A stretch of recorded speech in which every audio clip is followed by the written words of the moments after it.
For 35 years now I've been in waste paper, and it's my love story. For 35 years I've been compacting waste paper and books, smearing myself with letters until I've come to look like my encyclopedias. And the good 3 tons of them I've compacted over the years. I am a jug filled with water, both magic and plain. I have only to lean over and a stream of beautiful thoughts flows out of me.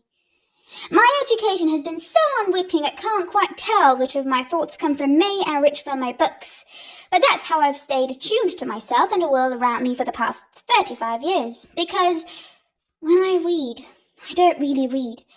I pop a beautiful sentence into my mouth and suck it like a fruit drop, or I sip it like a liquor, until the thought dissolves in me like alcohol, infusing brain and heart, and coursing on through the veins to the root of each blood vessel. In an average month, I compact 2 tons of books, but to muster the strength of my godly labours, I've drunk so much beer over the past 35 years that it could fill an Olympic pool, an entire fish hatchery.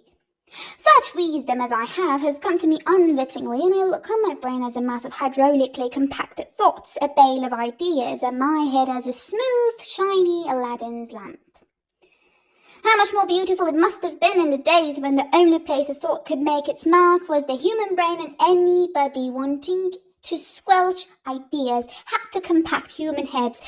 But even that wouldn't have helped, because real thoughts come from outside and travel with us like the noodle soup we take to work. In other words, inquisitors burn books in vain.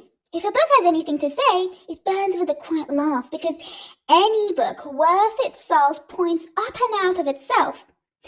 I've just bought one of those minuscule adders, subtractors, square rooters, a tiny little contraption no bigger than a wallet, and after screwing up my courage, I pried open the back with a screwdriver, and was I shocked and tickled to find nothing but an even tinier contraption, smaller than a postage stamp and thinner than 10 pages of a book. That and air. Air charged with mathematical variations. When my eye lands on a real book and looks past a printed word, what it sees is disembodied thoughts flying through air, gliding on air, living off air, returning to air, because in the end everything is air, just as the host is and is not the blood of Christ. For 35 years now, I've been compacting old paper and books, living as I do in a land that has known how to read and write for 15 generations. Living in a one-time kingdom where it was and still is a custom, an obsession, to compact thoughts and images patiently in the heads of the population, thereby bringing them ineffable joy and even greater woe. Living among people who will lay down their lives for a bale of compacted thoughts, and now it is all recurring in me. Along with 35 years of pushing the red and green buttons on my hydraulic press, I've had 35 years of drinking beer. Not that I enjoy it, no, I loathe drunkards. I drink to make me think better, to go to the heart of what I read. Because what I read not for the fun of it or to kill time or fall asleep.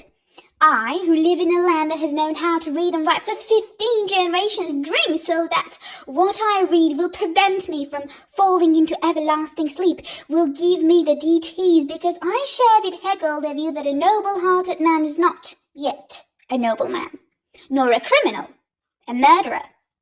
If I knew how to write, I'd write a book about the greatest of man's joys and sorrows. It is by and from books that I've learned that the heavens are not humane, neither the heavens nor any man with a head on his shoulders. It's not that men don't wish to be humane, it just goes against common sense.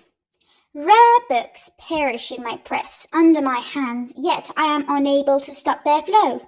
I am nothing but a refined butcher. Books have taught me the joy of devastation. I love cloudbursts and demolition crews. I can stand for hours watching the carefully coordinated popping motions of detonation experts as they blast entire houses, entire streets into the air, while seeming only to feel tires. I can't get enough of that first moment, the one that lifts all the bricks and stones and beams only to cave them in quietly, like clothes dropping, like a steamer sinking swiftly to the ocean floor when its boilers have burst. There I stand in the cloud of dust, in the music of fulmination, thinking of my work deep down in the cellar where I have my press, the one where I've been working for 35 years, by the light of a few electric bulbs, and where above me I hear steps moving across the courtyard, and through an opening in the ceiling, which is also a hole in the middle of the courtyard, I see heaven-sent horns of plenty, in the forms of bags, crates and boxes raining down the rolled paper, withered flower shop stuff, wholesalers' wrappings, out-of-date theatre programmes, ice cream wrappers, sheets of paint, spattered wallpaper, piles of moist, bloody paper from the butchers, razor-sharp rejects from photographers' studios, insides of office waste paper baskets, typewriter ribbons included, bouquets from birthdays and name days long past. Sometimes I find a cobblestone buried in a bundle of newspapers to make it weigh more, a penknife and a pair of scissors disposed of by mistake, or claw hammers, or clivers, or cups with dried black coffee still in them, a faded wedding nosegays,